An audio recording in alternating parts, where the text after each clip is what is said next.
Kalau tiga golongan tadi adalah orang-orang yang dicintai Allah, maka tiga golongan yang berikutnya adalah mereka yang dibenci, dimurkai oleh Allah Subhanahu wa ta'ala. Siapa mereka?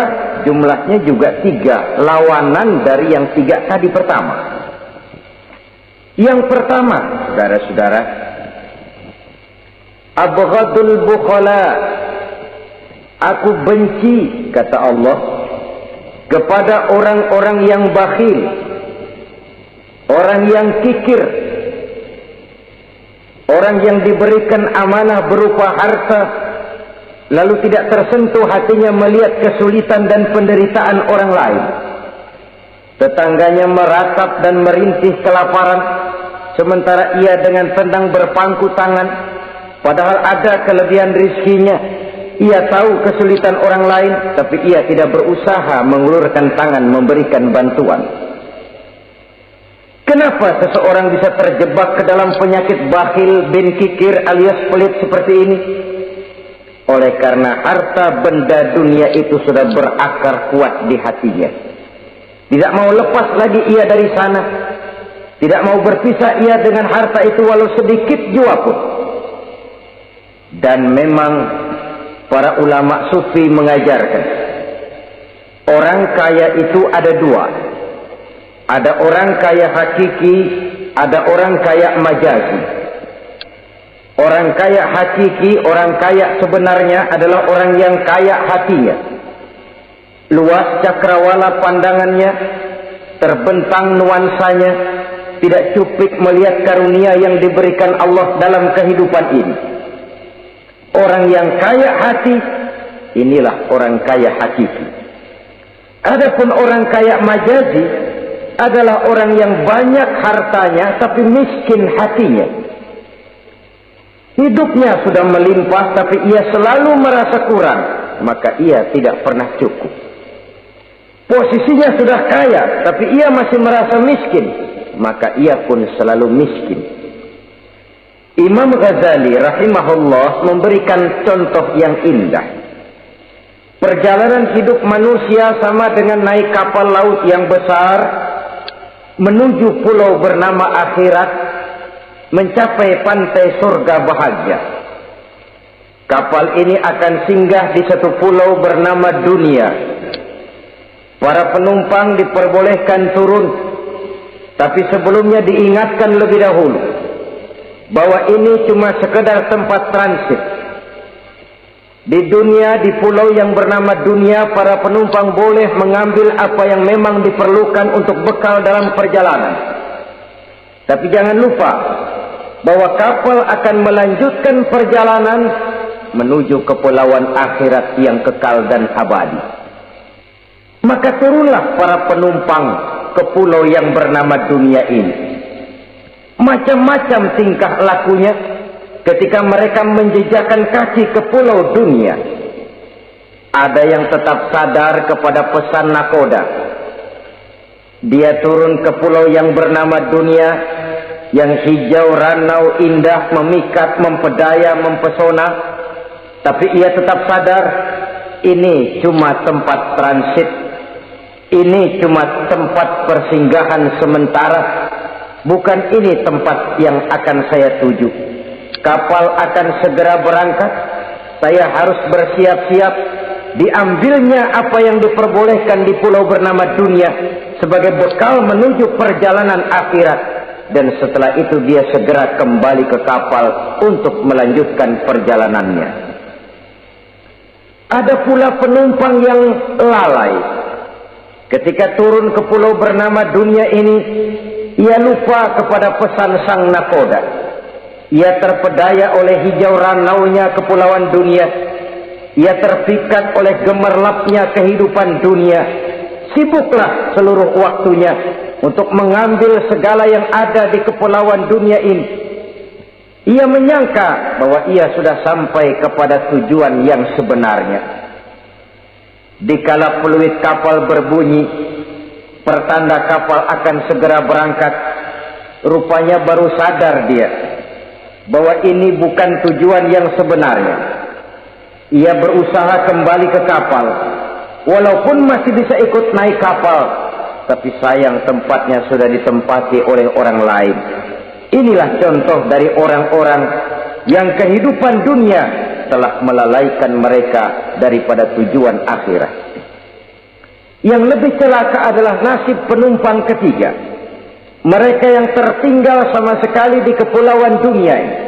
Mereka lah orang-orang kafir, orang-orang munafik, orang-orang musyrik. Bagi mereka surgalah dunia ini. Bila kehidupan dunia berakhir, berakhir pula lah surganya sampai di situ. Ia menyangka sudah sampai kepada terminal akhir, padahal cuma sekedar halte, tempat di mana kapal singgah sebentar saja untuk melanjutkan perjalanan menuju kepulauan akhirat yang kekal dan abadi. Saudara-saudara kaum muslimin rahimakumullah, orang-orang yang sadar bahwa dunia cuma sekedar satu tempat transit, maka kesadaran itu menggugah dia kepada keyakinan terhadap kalimat inna lillah wa inna ilaihi raji'un. Segalanya datang dari Allah, segalanya akan kembali kepada Allah. Tidak ada yang dibawanya saat ia terlahir ke alam dunia ini, dan tidak akan ada yang dibawanya kembali saat ia keluar meninggalkan alam dunia ini, kecuali iman dan amal soleh yang dikerjakannya di dalam kehidupan kita. Bukan bakhil yang menyebabkan orang cepat jadi kaya, bukan pemurah yang menyebabkan orang jatuh miskin dan bangkrut, tetapi kesadaran bahwa segalanya datang dari Allah, segalanya akan kembali kepada Allah, akan membuat kita walaupun memiliki harta dan benda, tapi ia tidak berurat dan berakar di dalam hati. Abghadul bukhala, kata Allah, aku benci kepada orang-orang yang bakhil. Kadang-kadang jangankan untuk orang lain, untuk kepentingan agama, dirinya sendiri saja tidak bisa menikmati kekayaannya. Kaya dia sebenarnya, tapi dia tidak sadar akan kekayaannya. Lebih celaka lagi, dia tidak tahu untuk apa kekayaan itu akan dipergunakan. Lahirnya mazhab materialisme, hidup serba cukup, serba ada, seperti yang kita lihat di negara-negara yang makmur, di Eropa bagian barat misalnya. Keluarga-keluarga jet set yang akhirnya bingung karena kebanyakan harta. Kalau kita di timur umumnya bingung karena tidak punya harta. Di sana orang bingung karena kebanyakan harta, mau diapakan harta itu. Akhirnya timbullah gaya hidup yang aneh-aneh. Membentuk klub-klub nudis terlepas dari pergaulan dunia ramai. Bergerombol tidur di goa-goa, padahal rumahnya macam istana, kamarnya 37, ada kolam renang, ruangan ber-AC. Kemana pergi mobil sejumlah keluarga, dari merek-merek yang mewah, keluaran mutaakhir. Tidak puas mobil, punya kapal pesiar, kapal laut. Tidak cukup kapal laut, punya kapal pesawat terbang pribadi. Apa yang dimau, uangnya bisa bicara. Tapi akhirnya lalu sampai kepada titik jenuh, sampai kepada yang namanya frozen emotional attitude. Dan sikap bakhil inilah yang pada akhirnya mendorong seseorang untuk sampai kepada tingkat yang disebut tamak, rakus, serakah. Dan mental semacam ini tidak hanya membahayakan bagi pribadi yang punya watak, tapi juga bagi lingkungan, bagi masyarakat, bahkan dalam skopnya yang luas, bagi pertumbuhan suatu bangsa, bagi pertumbuhan suatu negara. Sikap-sikap tamak, rakus, serakah, mau menang sendiri, mau kuasa sendiri, mau basah sendiri, mau kaya sendiri, persetan dengan orang lain, adalah sikap-sikap yang tidak saja bertentangan dengan ajaran agama kita, tapi juga bertentangan dengan falsafat dasar kehidupan bangsa kita, yakni Pancasila. Saudara-saudara kaum muslimin rahimakumullah, lawanannya kemudian Allah menyatakan, wa bughdi lil ghaniyil bakhil asyad. Aku benci kepada orang yang bakhil, tapi aku lebih benci lagi kepada orang-orang kaya yang bakhil. Kalau orang miskin pelit, barangkali masih orang berkata pantaslah dia tuh pelit, miskin. Tapi kalau kaya, bakhil, kaya, pelit, rasanya orang menyayangkan. Apa saja dia punya, tapi bakhil, pelit, tidak sadar bahwa itu adalah amanah Allah yang suatu saat akan dimintakan pertanggungan jawab di padang mahsyar nanti. Inilah golongan pertama yang dibenci oleh Allah Subhanahu wa ta'ala. Golongan yang kedua, abghadul mutakabbirin. Aku benci kepada orang-orang yang sombong. Baik sombong oleh karena kekuasaan, kekuatan, wewenang, jabatan. Baik sombong oleh karena ilmu pengetahuan, skill, keahlian, kemampuan. Baik sombong oleh karena harta benda dan kekayaan. Sombong dalam segala bentuknya tidak disenangi oleh Allah Subhanahu wa ta'ala.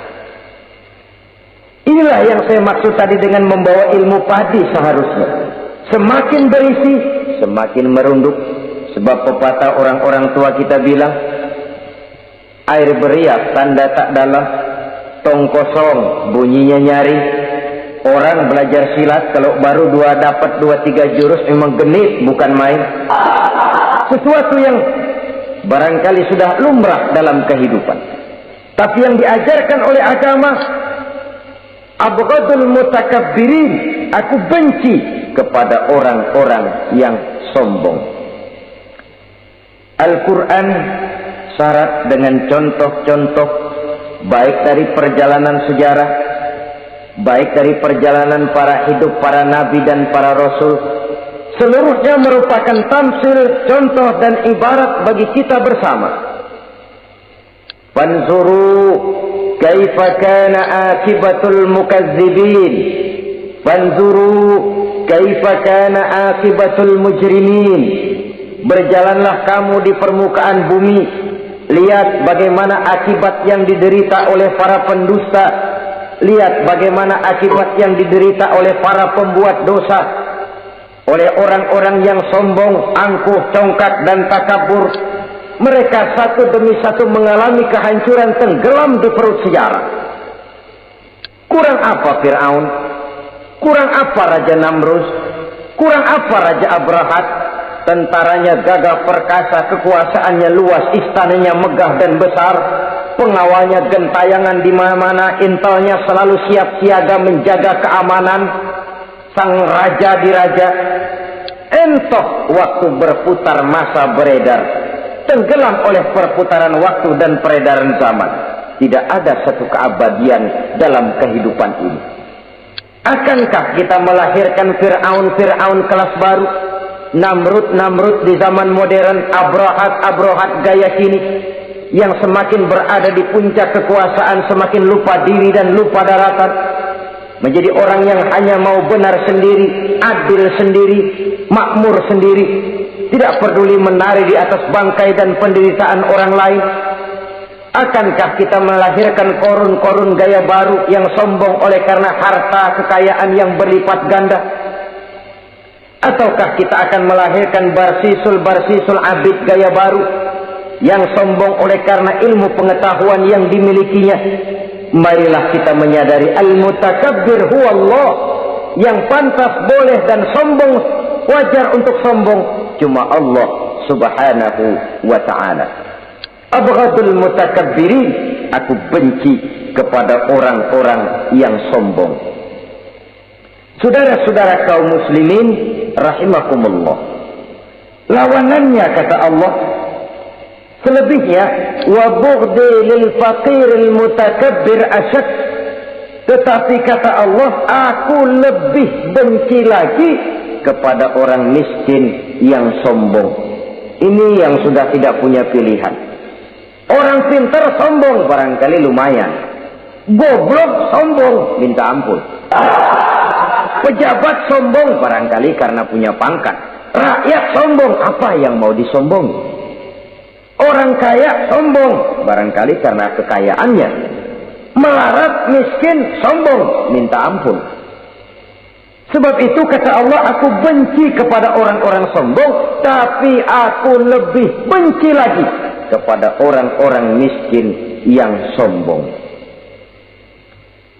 Hadis qudsi ini tentu saja memberikan satu kesadaran rohani yang paling dalam pada kehidupan kita setiap pribadi muslim, bahwa kita sejauh yang bisa kita lakukan hanyalah berusaha, berbuat. Kita terikat oleh sunnatullah, kata kita orang beragama, hukum alam, kata para ahli alam, natural of law katanya. Tapi di sebalik itu, sesungguhnya segala hasil usaha, kepastian dan ketentuannya hak prerogatif dari Allah Subhanahu wa ta'ala. Sehingga pada puncaknya kita akan sampai kepada pengjujur, la haula wa la quwwata illa billah. Tidak ada daya kita, tidak ada kekuatan kita kecuali apa yang memang telah diberikan Allah. Dialah sumber daya, sumber gerak, sumber seluruh kekuatan. Dan kita manusia hanya mencapai itu kalau dikaruniai oleh Allah Subhanahu wa ta'ala. Sewajarnya, makin bertambah ilmu, makin sadar kita akan kebodohan kita. Seperti yang diucapkan oleh Al-Imam Syafi'i rahimahullah, setiap tambah ilmuku, bertambah taulah aku akan kebodohanku. Sewajarnya, semakin bertambah harta kita, semakin sadar kita akan kemiskinan kita. Semakin bertambah tinggi pangkat dan jabatan kita, semakin sadar kita dari mana kita datang, kemana kita akan pulang, dan di mana kita akan berada sekarang. Dengan kata lain, ilmu itu, harta itu, pangkat dan kedudukan itu sesuatu yang perlu dan perlu. Tapi bukan sebagai tujuan. Semuanya cuma sekedar alat. Tujuannya apa? Jangka panjang di akhirat untuk mencapai ridho Allah.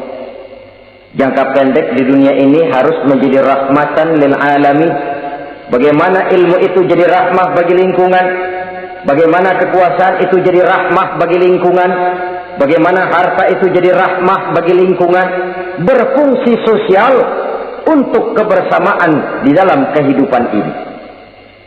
Saudara-saudara kaum muslimin rahimakumullah, inilah golongan kedua yang dimurkai oleh Allah Subhanahu wa ta'ala. Golongan yang ketiga, abghadul fasaq, aku benci, kata Allah, kepada orang-orang yang berhati keras, berhati batu, tidak mempan nasihat, baik nasihat itu datang dari Allah, baik nasihat itu datang dari orang lain, baik nasihat itu datang dari dalam dirinya sendiri, atau nasihat yang dipandangnya, yang dilihatnya dalam segala gerak kehidupan. Satu hari bahkan beberapa sahabat pernah menghadap Rasulullah Sallallahu Alaihi Wasallam. Ya Rasul, jikalau sekarang ini kami nyaris tidak punya problem, artinya semua problem kami tuntas, sedikit kami bingung, Tuanlah tempat kami bertanya.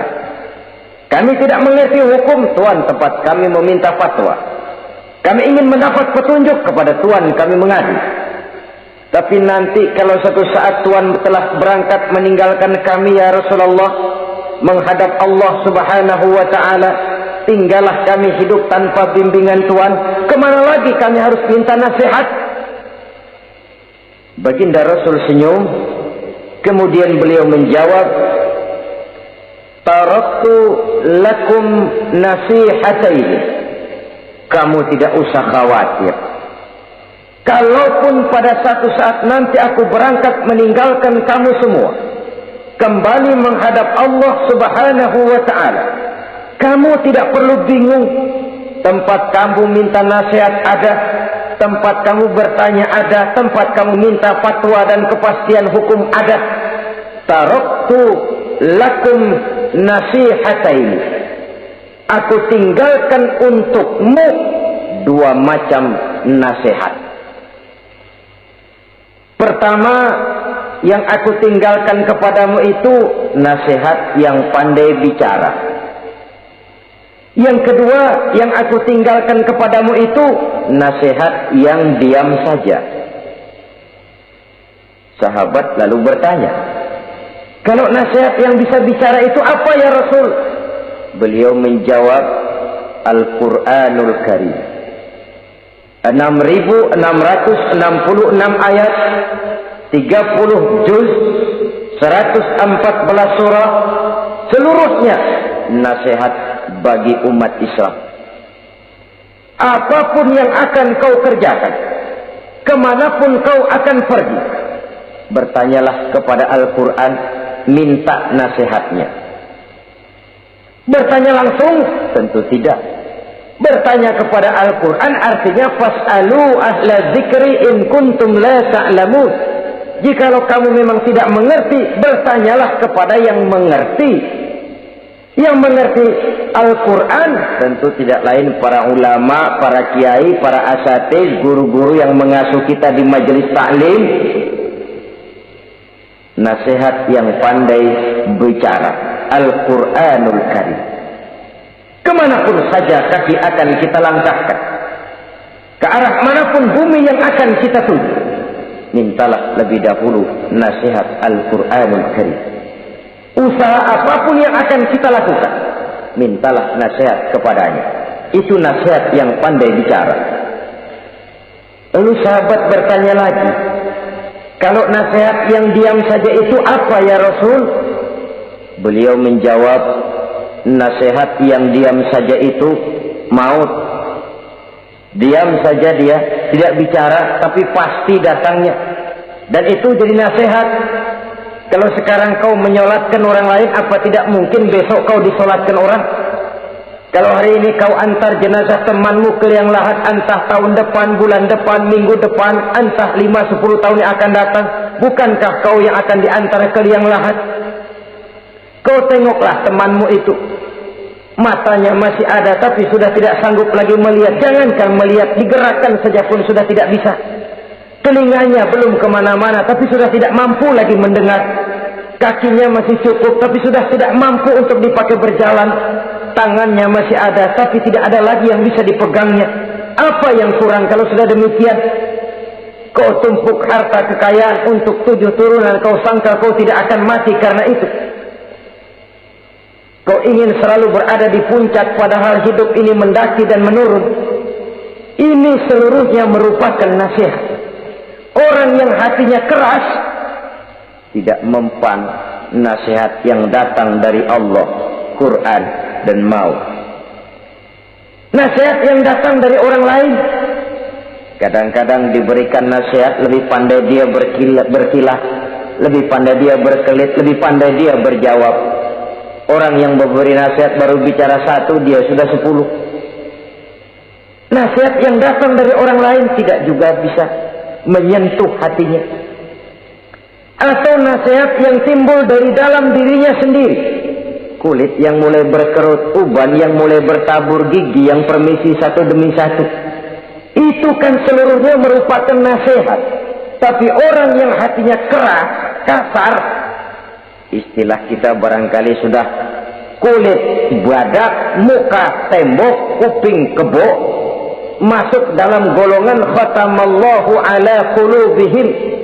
Allah sudah tutup cap, Allah stempel hati mereka, tidak masuk lagi nasihat. Na'udzubillah summa na'udzubillah. Beruntung kita kalau oleh Allah ini diberikan hati yang lembut, peka, mudah menerima kebenaran, tidak tertutup terhadap kebenaran. Walaupun kebenarannya itu datang dari seorang budak yang hitam legam.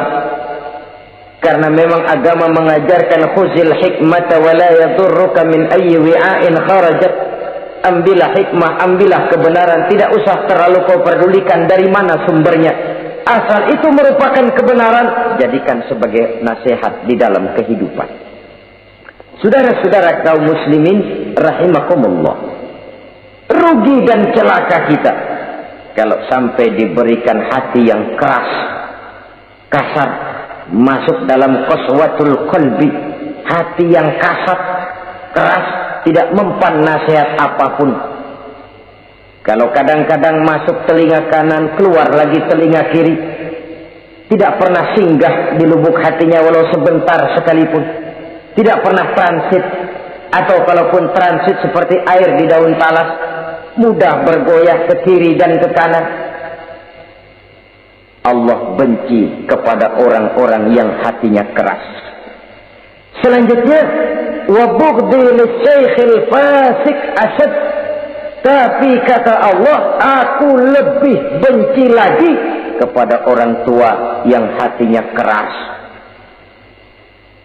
Tua-tua keladi katanya, makin tua makin menjadi. Kalau ada anak muda bandel, nakal, setidaknya orang masih punya harapan. Masih ada orang berkata, ya doain aja dah, mudah-mudahan dia makin dewasa, makin lurus jalan hidupnya, makin benar langkahnya, makin sadar rasa keagamaannya. Masih ada ucapan seperti itu. Tapi kalau sudah tua malah makin gila, orang sudah habis harapan. Paling orang bilang, tuh aki-aki udah asar, udah maghrib, udah dekat ke lubang kubur, bedung maghrib masih nyingsot aja di perapatan. Saudara-saudara kaum muslimin, habis rasanya harapan orang. Aku benci kepada orang yang hatinya keras, tapi aku lebih benci lagi kepada orang tua yang berhati keras. Kenakalan remaja dibenci Allah, kenakalan orang-orang tua lebih dibenci oleh Allah Subhanahu wa ta'ala. Saudara-saudara kaum muslimin rahimakumullah, semoga kita termasuk ke dalam golongan orang-orang yang dicintai Allah, para kekasih Allah, dan kita berlindung kepada Allah jangan sampai termasuk ke dalam golongan orang-orang yang dimurkai dan dibencinya. Inilah yang kita bicarakan pada pertemuan kali ini. Terima kasih dan mohon maaf. Wassalamualaikum warahmatullahi wabarakatuh. Waalaikumsalam warahmatullahi